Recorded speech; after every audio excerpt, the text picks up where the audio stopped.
great war, the carnage has caused long-forgotten dark gods of ancient power to begin to awaken. Those touched by these old ones have formed rival cults and now move amongst an unsuspecting world preparing for their master's return. Welcome to Mythos.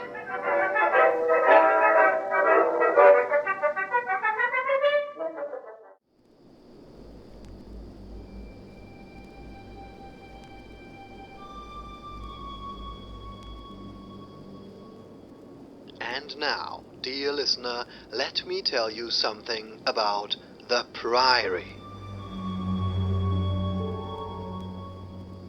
Knowledge is power, so the adage goes.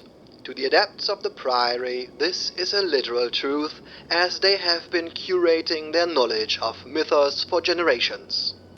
It is the power by which humanity will be saved from the predations of the Old Ones in the Shadow War.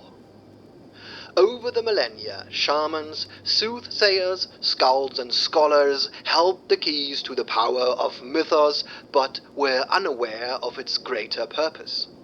Those fortunate few used it sparingly and merely glimpsed behind the curtain to barely retain their sanity. As humanity became increasingly arrogant in their own manifest destiny, this precious law of mythos was discarded in favor of technology and the illusion of safety created by our increasingly modern world. So the Priory have been charged by their mysterious coordinator, Madame Adrestia, to remember the old dangers that still lurk in the darkness and to fight it at every turn so that the Priory emerge victorious in the Shadow War. The Priory is an ancient institution, with its members operating around the globe in roaming self-contained groups known as cells. Contact between cells is almost unheard of, and membership and recruitment to each cell is the responsibility of each cell leader. Professor Zachary Lazarus has led his cell for over a decade.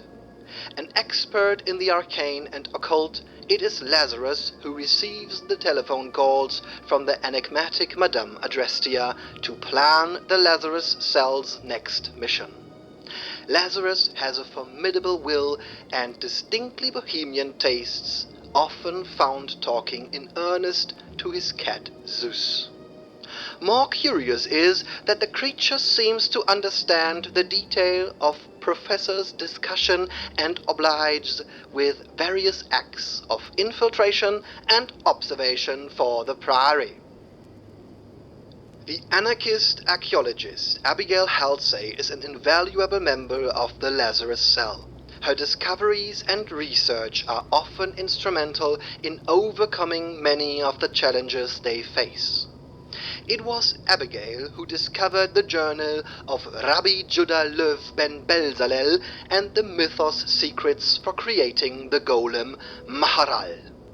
This 15-foot-tall animated clay monstrosity provides the muscle for the Lazarus cell on their missions.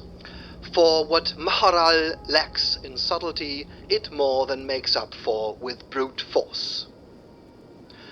Bertie Smythe was a decorated pilot over the Western Front when a dawn encounter in the clouds left him a changed man.